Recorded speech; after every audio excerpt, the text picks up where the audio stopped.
15 years after her son, Ethan, disappeared, Helen Carter stumbles upon a locket at a flea market, the very one Ethan wore the day he vanished. Driven by hope and desperation, she follows the locket's trail, uncovering buried secrets and unexpected truths about her son's life. As Helen inches closer to answers, she must face the pain of the past and the challenges of rebuilding a bond long thought lost. Will she find the closure she searched for, or will the truth lead to more questions?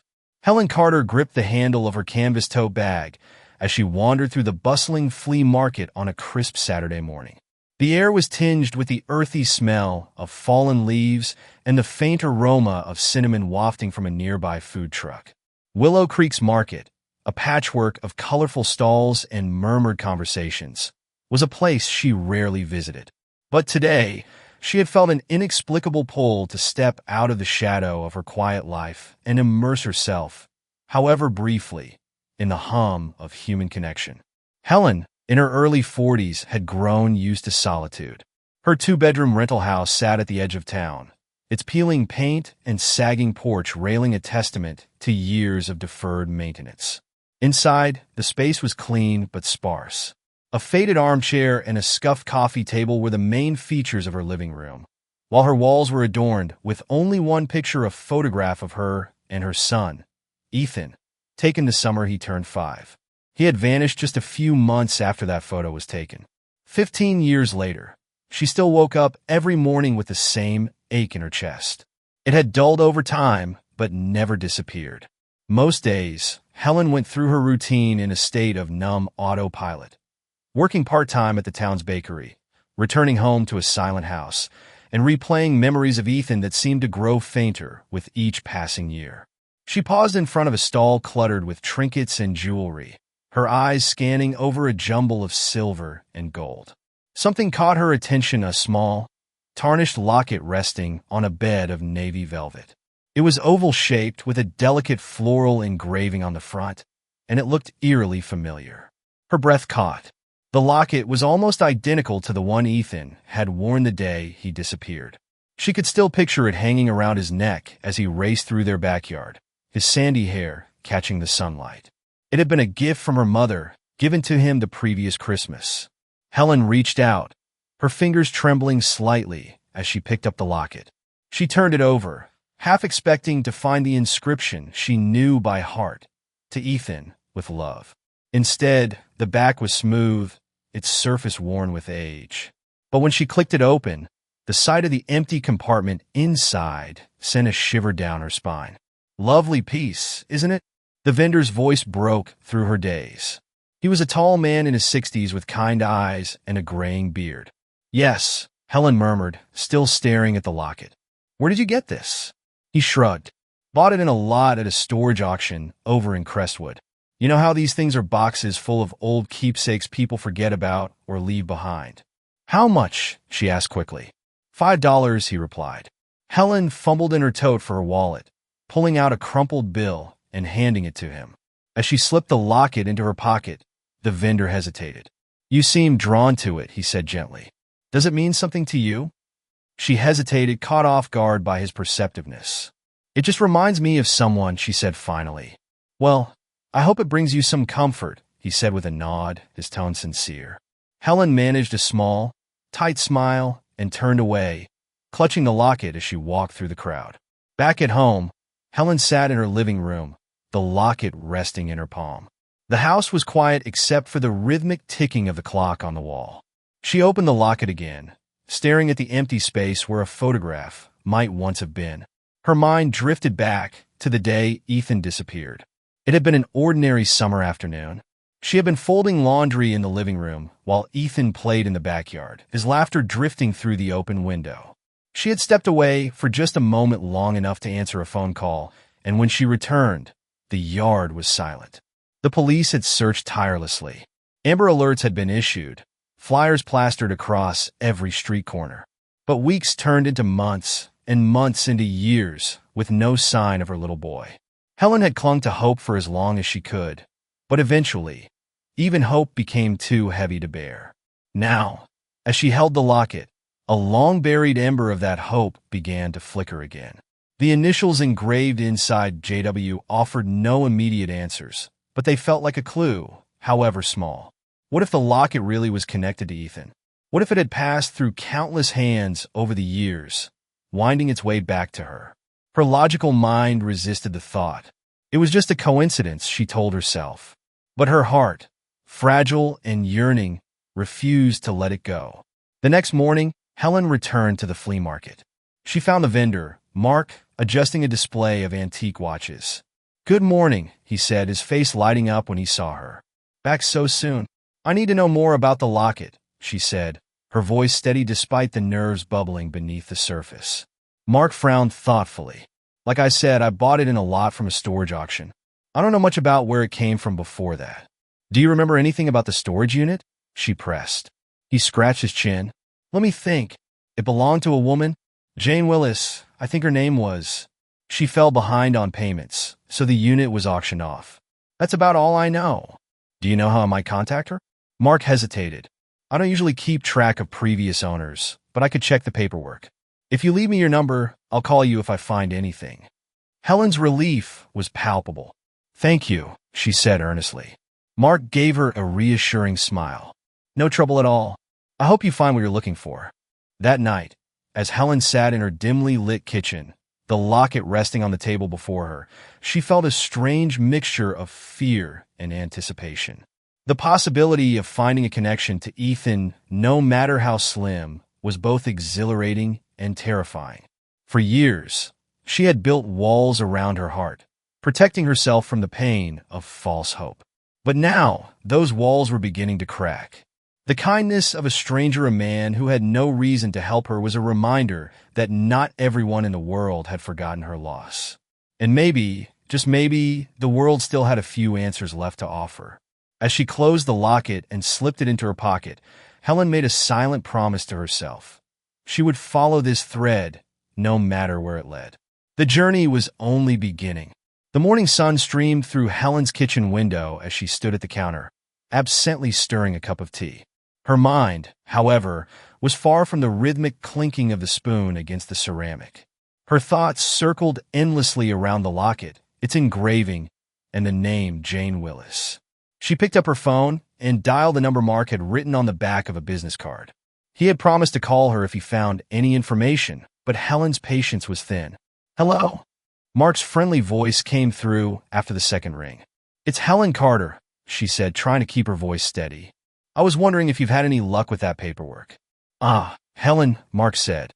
"Actually, I was about to call you. I found the paperwork from the auction. It lists Jane Willis's last known address in Crestwood. I can read it to you if you're ready." Helen quickly grabbed a notepad and jotted down the details. "Thank you, Mark," she said, her voice soft with gratitude. "Of course," Mark replied warmly. "I hope this helps you find some answers." The drive to Crestwood was just over an hour, but to Helen, it felt like an eternity. The address led her to a modest apartment building on the outskirts of town. The brick facade was weathered, and the landscaping had long since been overtaken by weeds.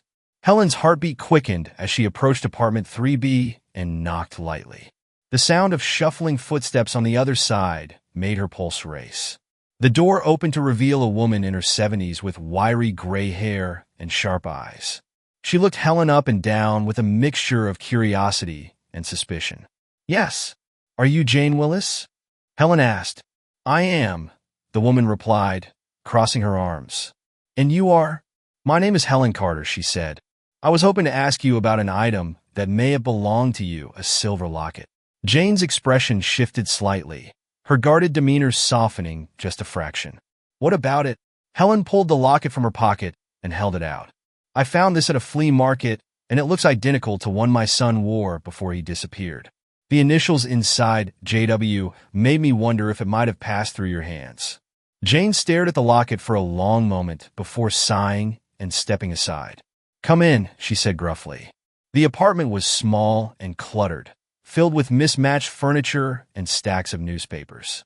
Jane gestured for Helen to sit on a worn armchair while she settled into the couch. "That locket," Jane began, her voice rough but not unkind, "belonged to a boy who stayed with me for a while. But I'll tell you now, I don't have all the answers you're looking for." Helen leaned forward. Please, anything you can tell me would mean the world. Jane rubbed her temples. It must have been about 15 years ago, she said. A social worker brought the boy to me. Said his parents were out of the picture, and he needed a temporary home. I wasn't told much else. What was his name? Helen asked, her voice trembling. Jacob, Jane said. He was a quiet kid, maybe 5 or 6 years old. Didn't talk much, but he carried that locket everywhere. I figured it must have meant something to him. Helen's throat tightened. What happened to him? Jane hesitated, her gaze dropping to the floor. He was only with me for a few months.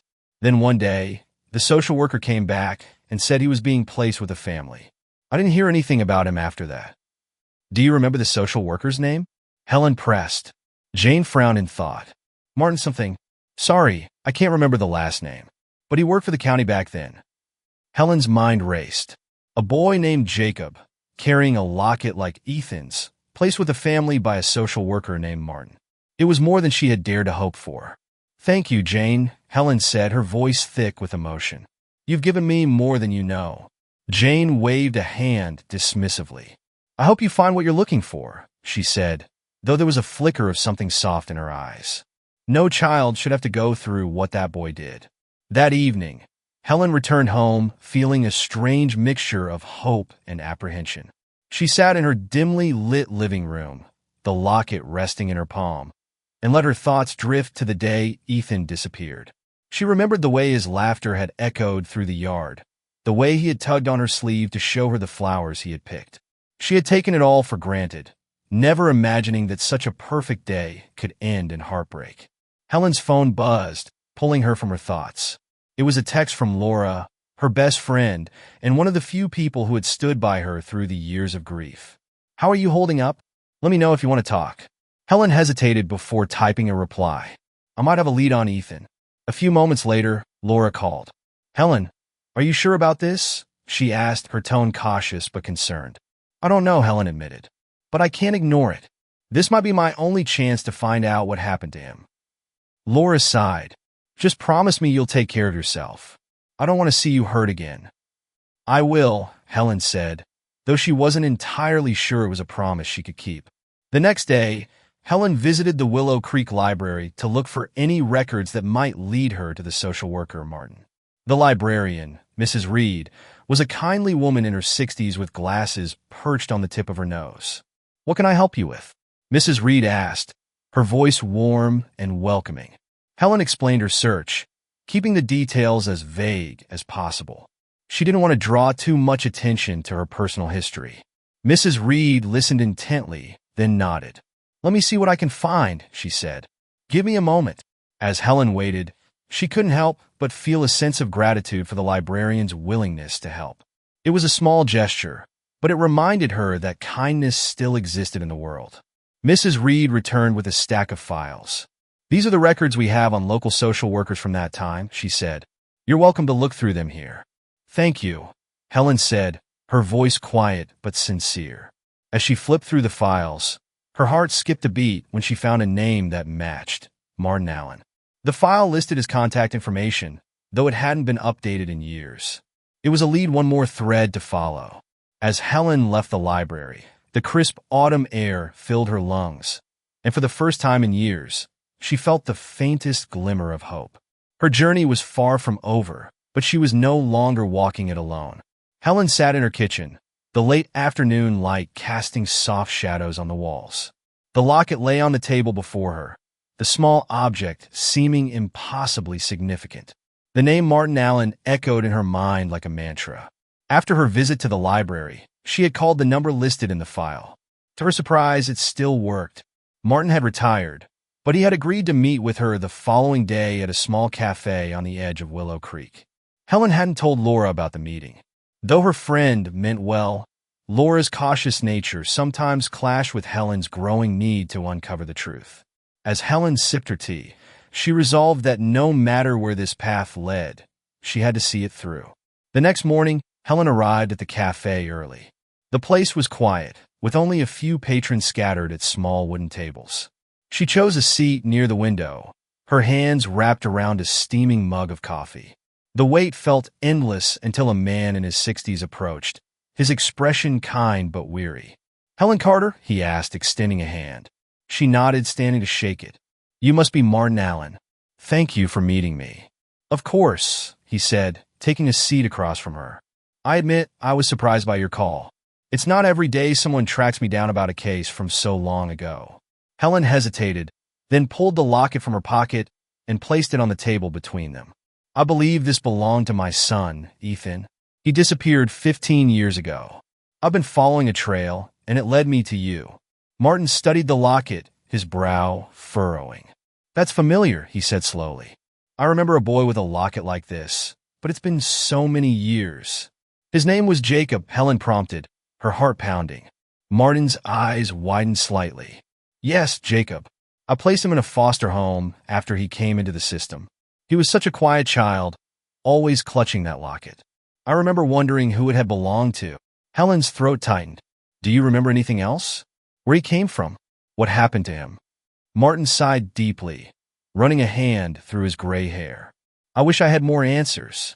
Jacob's file was incomplete, just a few scraps of information about his background.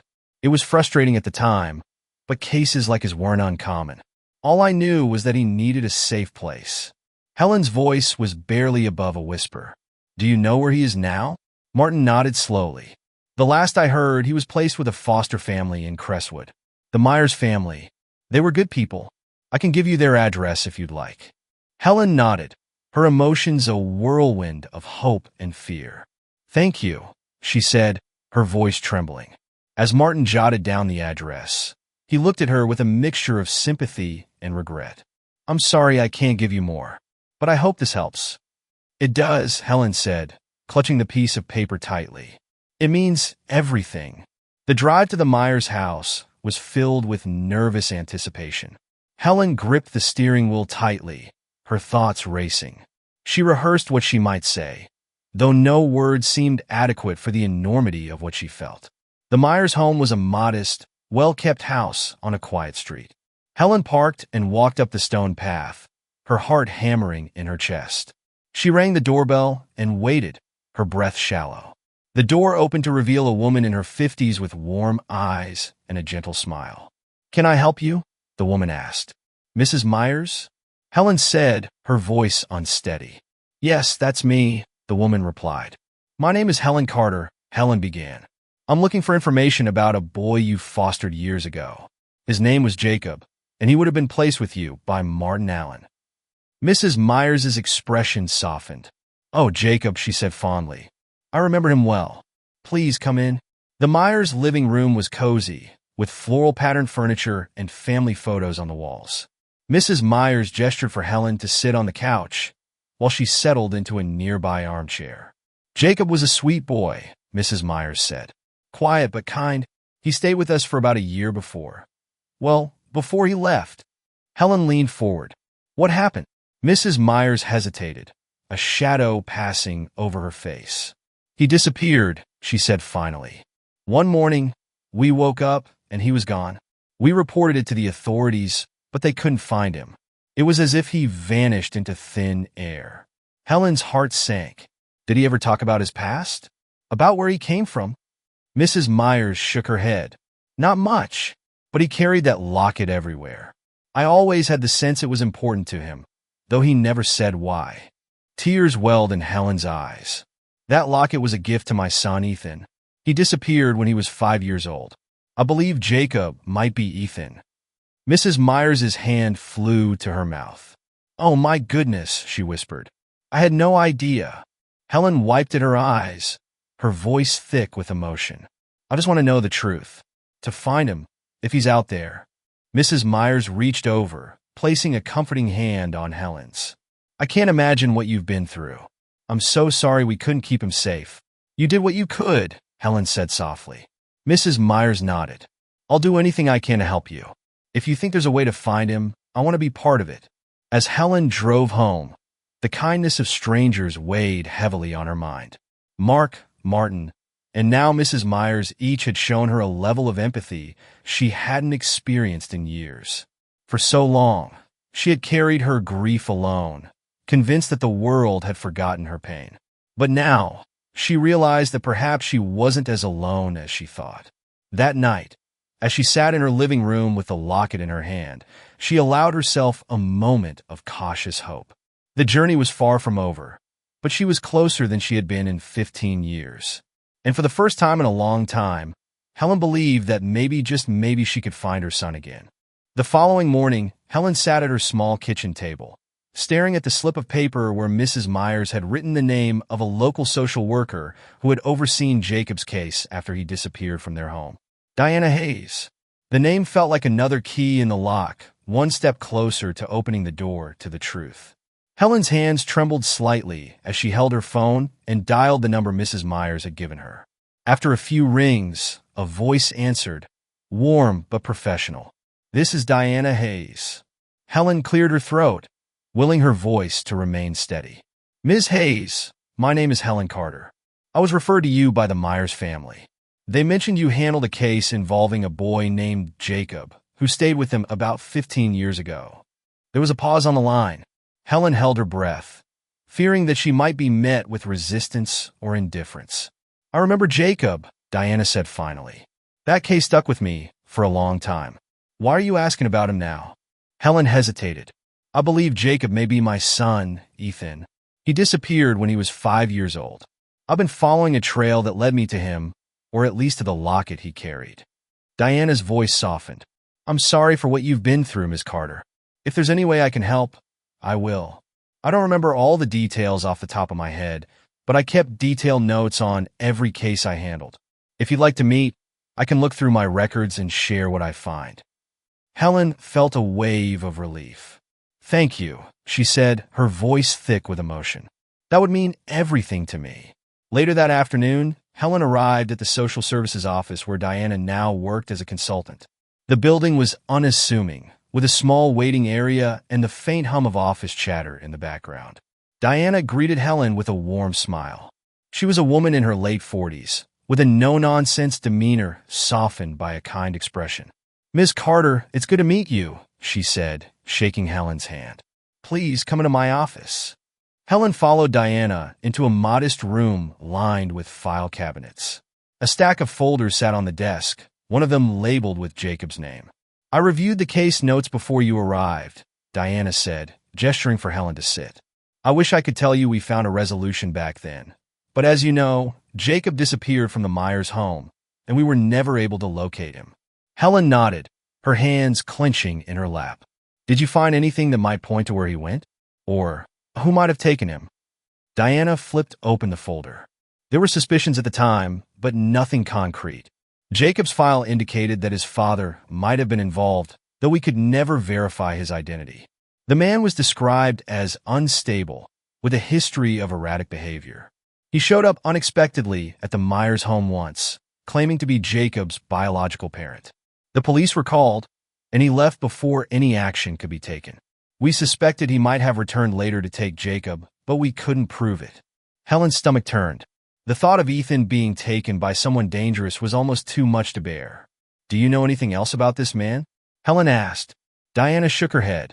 "Unfortunately, the trail went cold after that. The file notes describe him as tall, thin, and in his late 30s at the time, but there wasn't enough information to track him down. If he was Jacob's father, he never provided proof." Helen leaned forward. "Is there any way to reopen the case? To investigate further?" Diana hesitated. "The case is technically closed, but that doesn't mean we can't revisit it. With your permission, I can reach out to some contacts and see if there's anything we missed back then. It won't be easy, but it's worth trying." Helen nodded, her voice firm. "Please do whatever you can. I need to know what happened to my son." Diana reached across the desk, placing a reassuring hand on Helen's. "You've waited a long time for answers. Let's see if we can find them." That evening, Helen returned home emotionally drained, but more determined than ever. She sat in her living room, the locket in her hand, as the weight of the day settled over her. She thought about the possibility of Ethan being taken by a man who might have been his father. The idea filled her with a mix of anger and fear, but also a glimmer of hope. If this man had taken Ethan, perhaps it was because he wanted to care for him, not harm him. Helen's phone buzzed, pulling her from her thoughts. It was a message from Diana. Spoke to my contact at the county records office. Found an address linked to the man who claimed to be Jacob's father. We'll follow up tomorrow.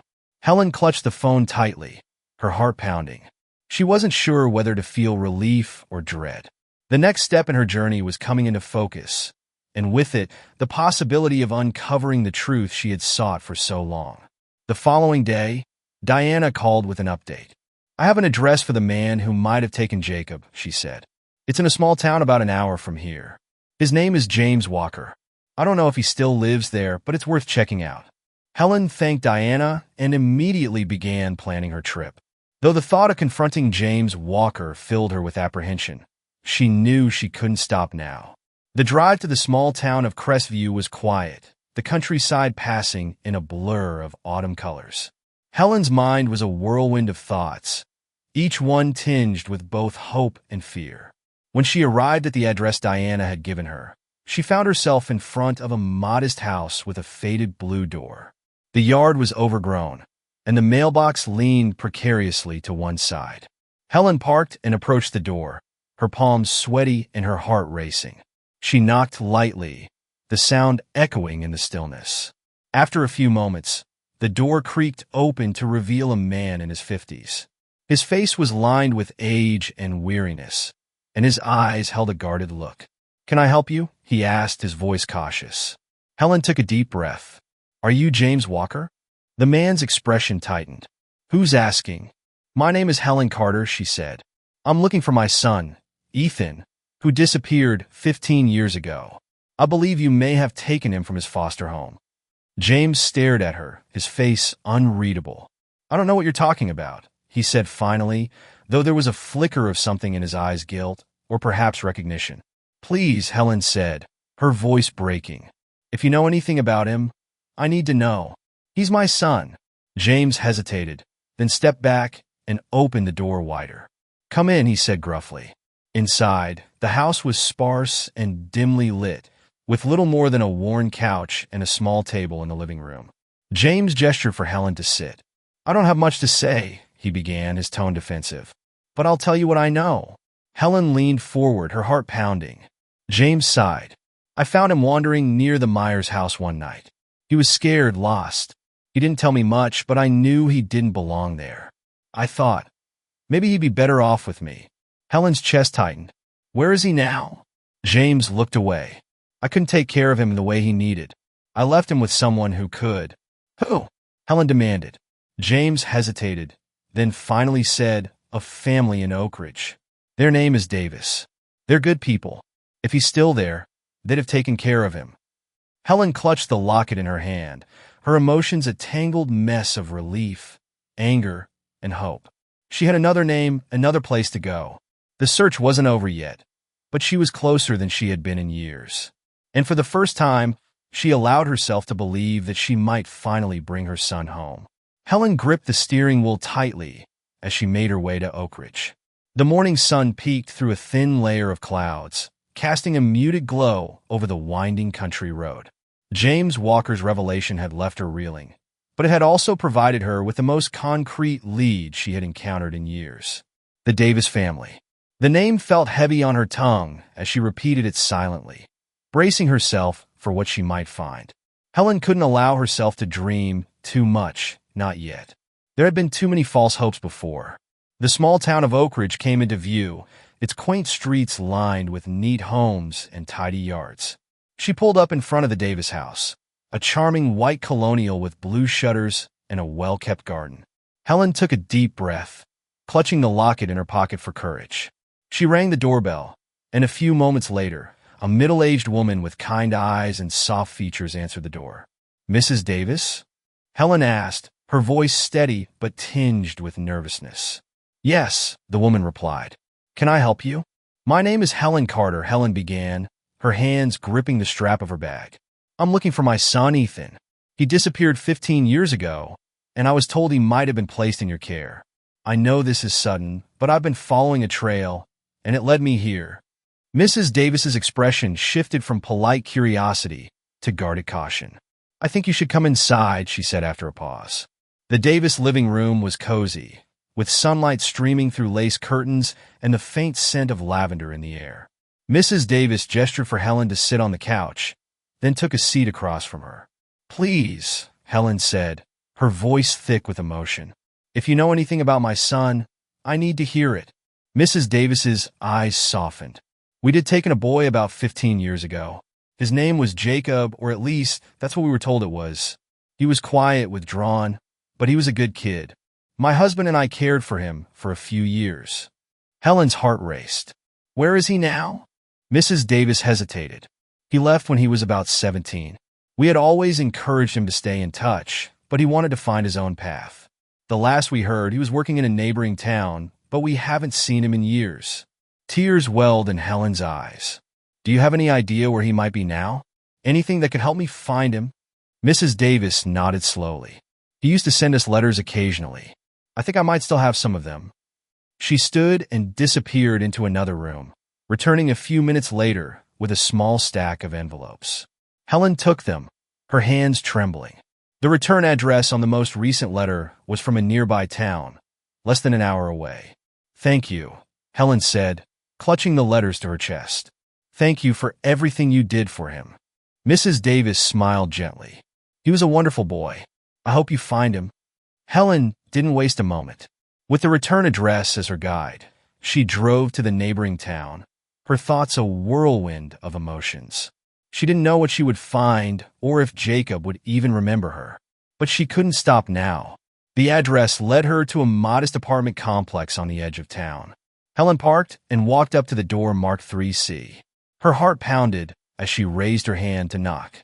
The door opened, and a young man stood before her. He was in his early 20s with sandy hair and striking blue eyes, the same eyes that had stared back at her in countless memories. Helen's breath caught in her throat. "Ethan," she whispered. The young man looked at her, his expression a mix of confusion and curiosity.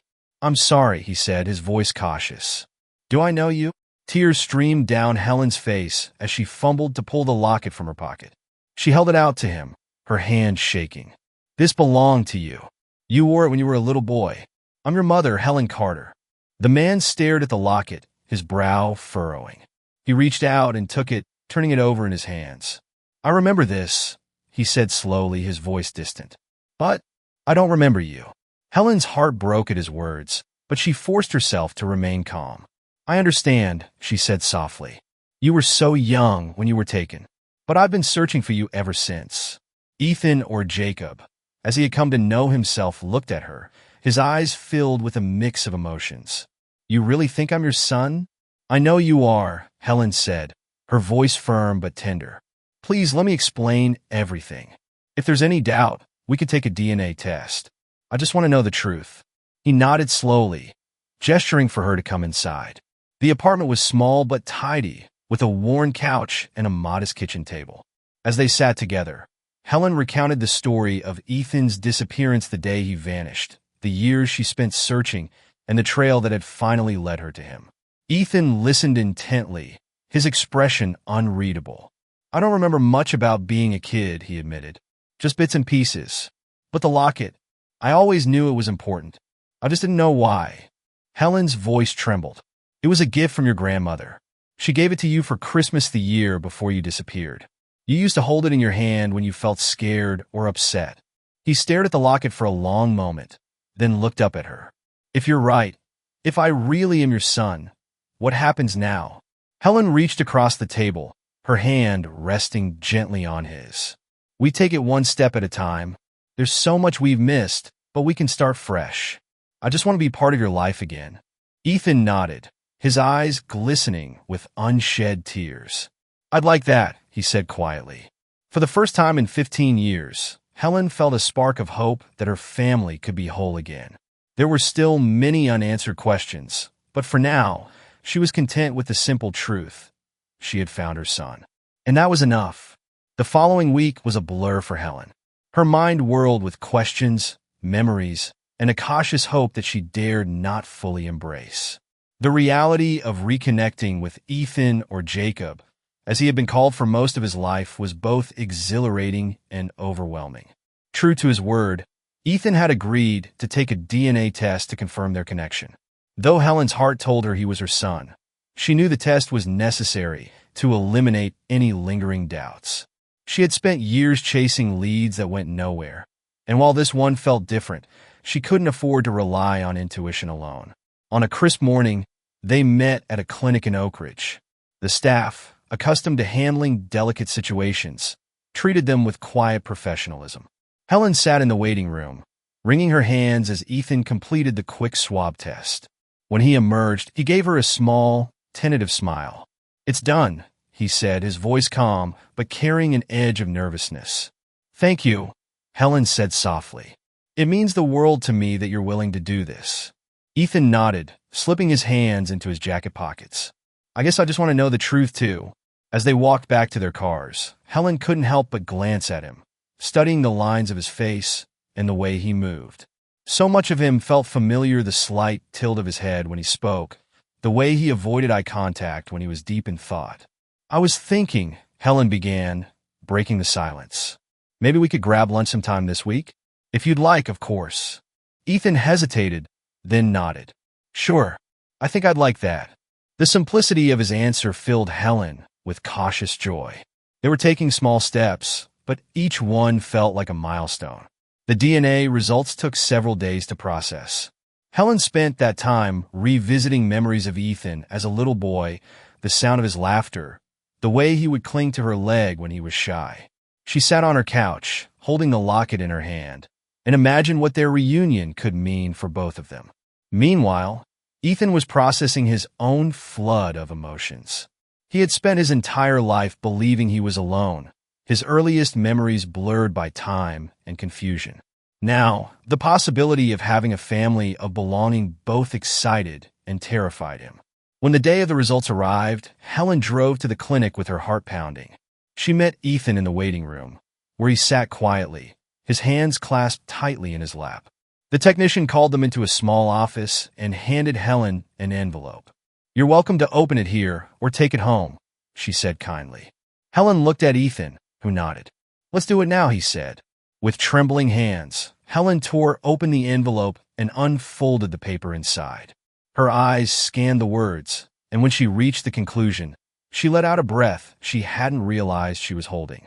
"It's a match," she whispered, tears spilling down her cheeks.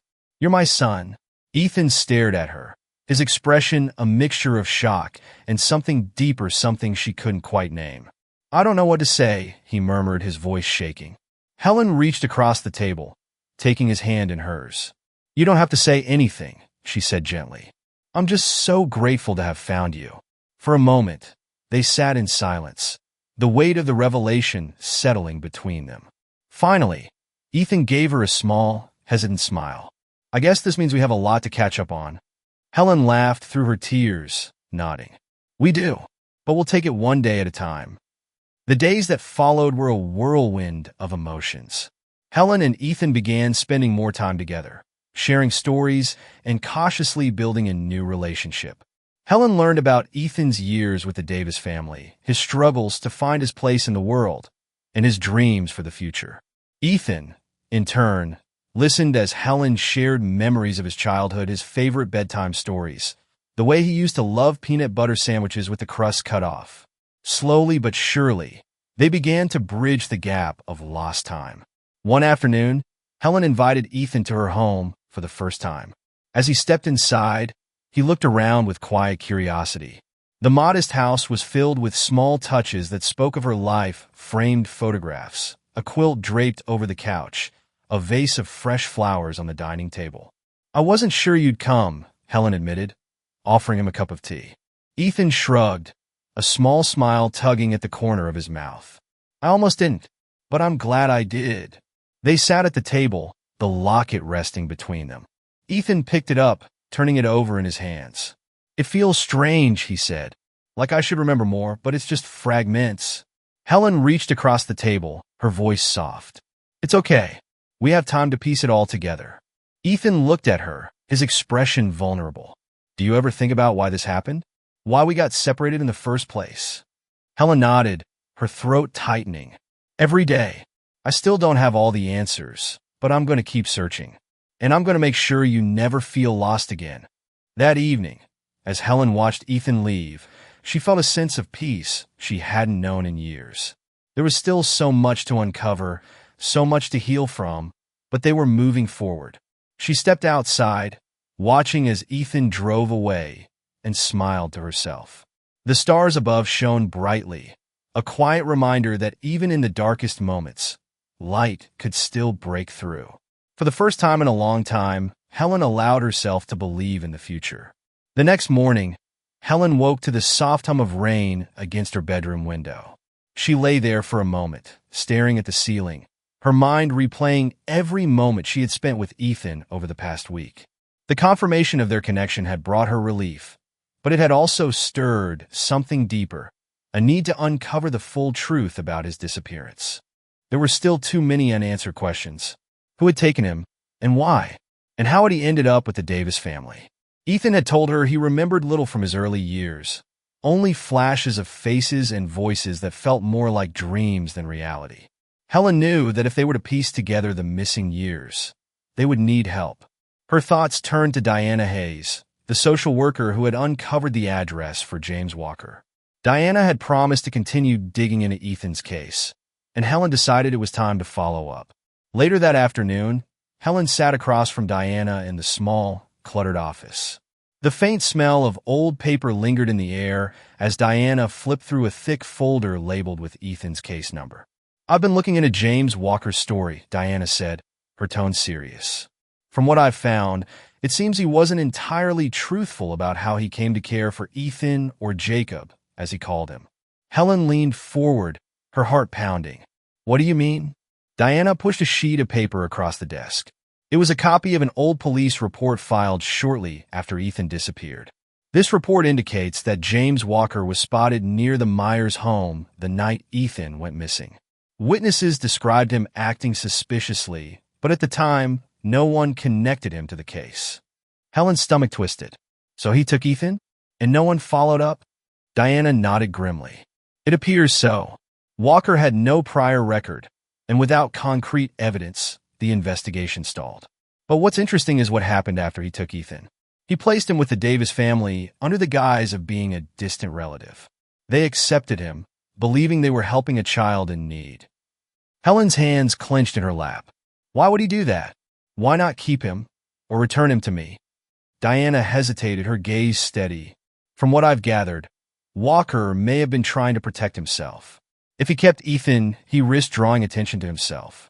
By placing him with the Davis family, he likely thought he was covering his tracks." Helen's voice trembled. "He took my son and handed him off like he was nothing. How could anyone do something so cruel?" Diana reached out, her expression empathetic. "I can't imagine what you're feeling, but it's clear that Walker's actions were selfish and reckless. The good news is that the Davis family gave Ethan a stable home for as long as they could. And now, he has you again." Helen nodded, her emotions a mix of gratitude and fury. "What happens now? Can Walker be held accountable for what he did?" Diana hesitated. "It's complicated. The statute of limitations on kidnapping has likely expired, but there may be other charges we can pursue. I've already reached out to law enforcement to review the case." Helen took a deep breath, steadying herself. "Thank you, Diana, for everything. I just want to make sure no one else has to go through what Ethan and I did." That evening, Helen sat on her couch, staring at the rain streaking down the window. Her phone buzzed, and she glanced at the screen to see a message from Ethan. "Can we meet tomorrow? I want to talk about something." Helen's chest tightened. She quickly typed a reply. "Of course. Just tell me where and when." Ethan's response came quickly. "The coffee shop on Main Street. Noon." The next day, Helen arrived at the cafe a few minutes early. She chose a small table near the window, nervously sipping her coffee as she waited. When Ethan walked in, he spotted her immediately and gave a small wave before joining her. "Thanks for meeting me," he said, sitting down. "Of course," Helen said, offering a warm smile. "What's on your mind?" Ethan hesitated, his hands wrapped around his mug. "I've been thinking a lot about everything. Finding out you're my mom, the DNA test, all these pieces of my past I never knew. It's been a lot to process." Helen nodded, her heart aching for him. "I can't imagine how overwhelming it must be. But I'm here, Ethan. Whatever you need, We'll figure it out together. He looked at her, his blue eyes searching hers. I want to know more, he said quietly. About who I was before I became Jacob. About our family and what happened that day. I think it's time I started asking questions, too. Helen reached across the table, placing a hand over his. We'll find the answers, she said firmly. I've spent 15 years searching for you. I won't stop until we know everything. Ethan gave her a small, grateful smile. Thank you for not giving up on me. Tears pricked Helen's eyes. Never, she said softly. Not for a single day. Over the next few weeks, Helen and Ethan began working together to piece together the fragments of his past. They revisited the Davis home, where Mrs. Davis shared old photos and letters from Ethan's time with them. Each memory, though bittersweet, felt like another piece of the puzzle falling into place. Ethan also spent more time with Helen at her home, gradually opening up about his fears and hopes for the future. Though the journey was far from over, they were learning to navigate it together. For Helen, the process was both healing and challenging. She had spent so many years dreaming of this reunion, but it was more complex than she had imagined. Ethan was no longer the little boy she had lost. He was a young man with his own history, his own identity. Still, each moment they shared felt like a gift, and Helen cherished every step they took toward rebuilding their relationship. One evening, as they sat in Helen's living room, Ethan turned to her with a thoughtful expression. I think I'd like to visit the place where I grew up, he said. The old house. Do you think it's still there? Helen's heart clenched at the thought of revisiting the home where their lives had been torn apart. But she nodded. It's still there, she said. I think it could be good for both of us. Ethan smiled faintly. Then let's do it. As Helen looked at him, she felt a sense of quiet determination. Their journey wasn't over yet, but for the first time in years, she felt like they were moving toward the light.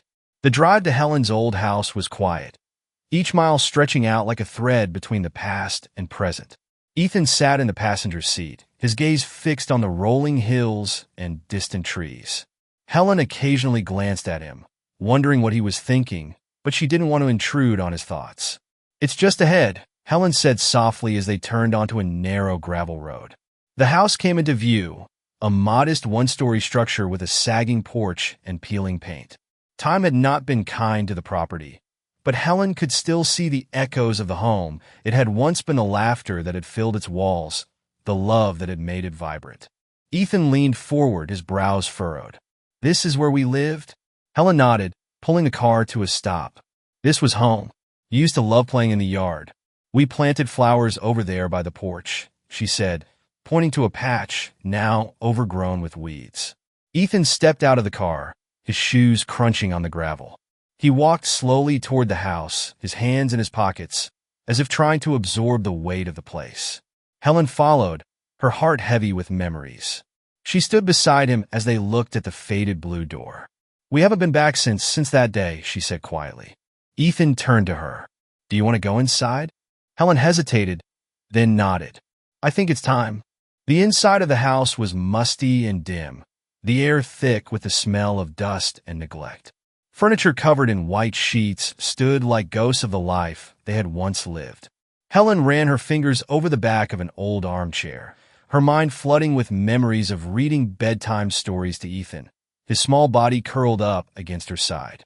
Ethan wandered through the living room, his eyes scanning the space. It's strange, he said. I feel like I should remember something, but it's all blank. That's okay, Helen said gently. It's been so long. Memories don't always come back the way we expect. Ethan stopped in front of the fireplace, where a few framed photos still sat on the mantel. He picked up one of the frames, blowing off a layer of dust. The photo inside was of Helen and Ethan, taken a few months before he disappeared. You look so happy, Ethan said, his voice soft. We were, Helen said, tears welling in her eyes. You were my whole world. Ethan stared at the photo for a long moment before setting it back down. I wish I could remember what it felt like. Helen placed a hand on his shoulder. We can make new memories, she said. The past is important, but it's what we do now that matters most. As they explored the rest of the house, Ethan paused in what had once been his bedroom. The walls were still painted a cheerful shade of yellow, though the color had faded over the years. A small wooden bed frame sat in the corner, and a stack of toys lay forgotten in a box. Ethan crouched beside the box, sifting through its contents. He pulled out a small toy car, turning it over in his hands. "I think I remember this," he said, a faint smile tugging at his lips. "You used to race those cars all over the house," Helen said, her voice filled with warmth. "You'd even make little tracks out of books and pillows."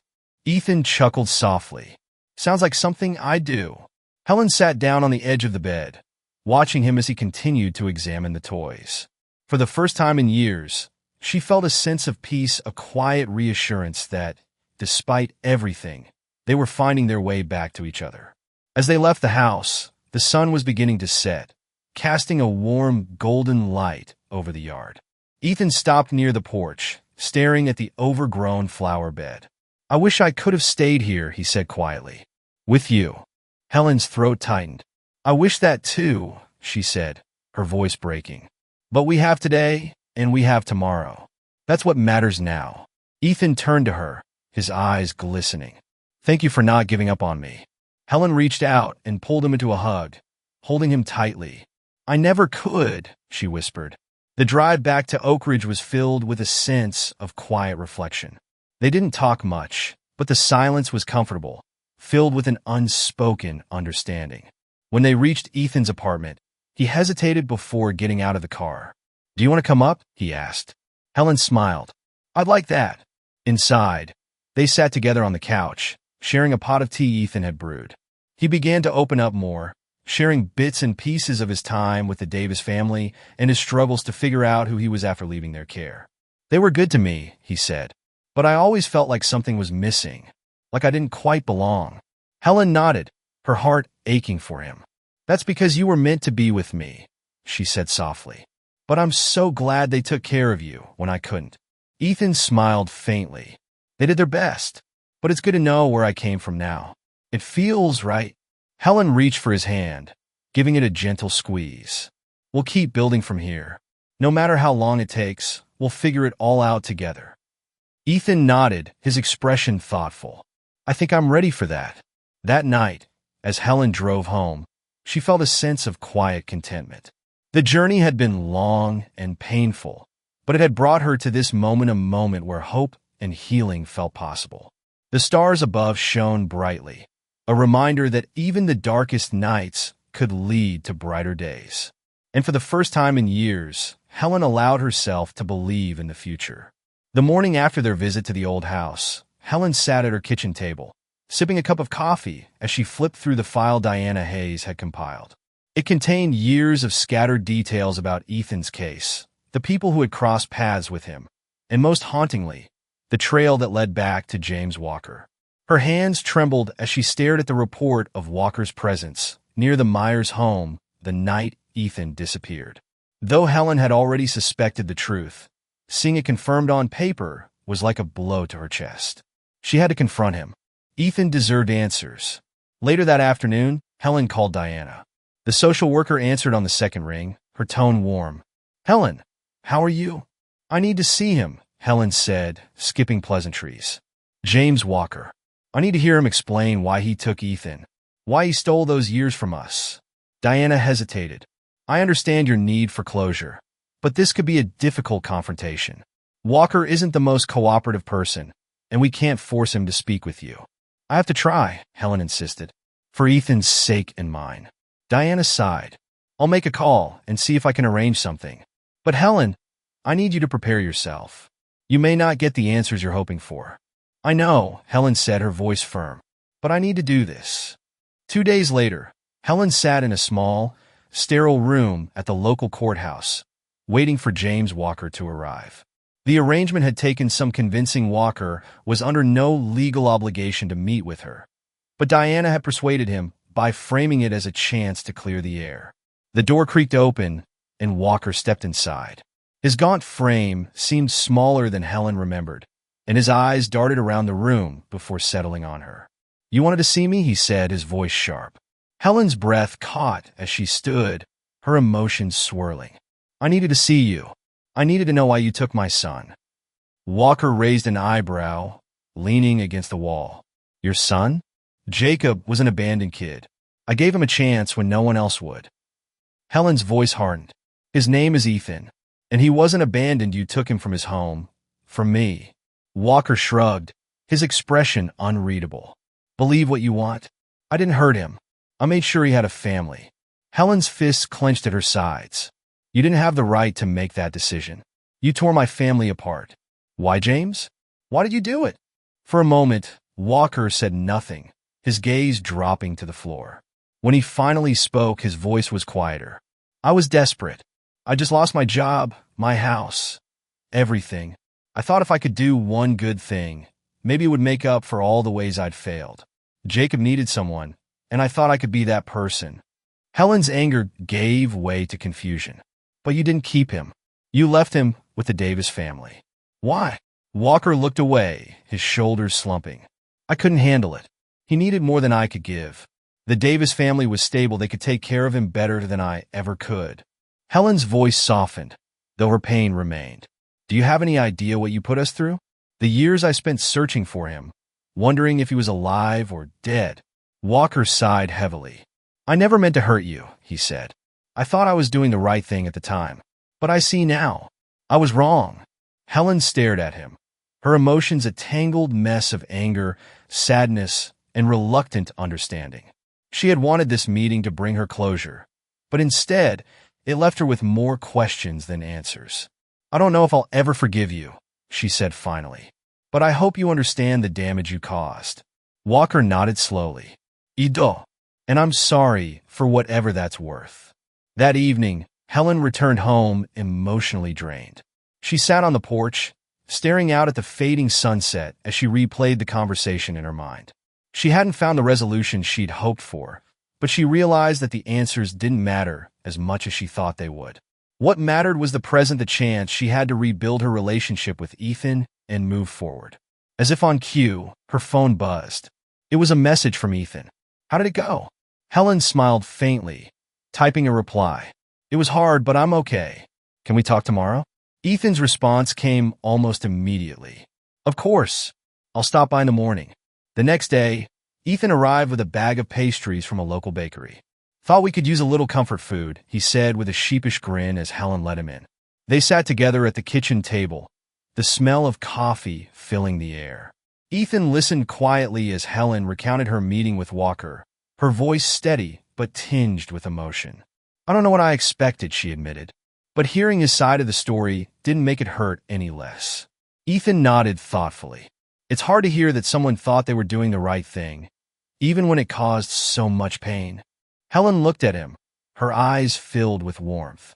The only thing that matters now is that you're here. We can't change the past, but we can make the most of the time we have now.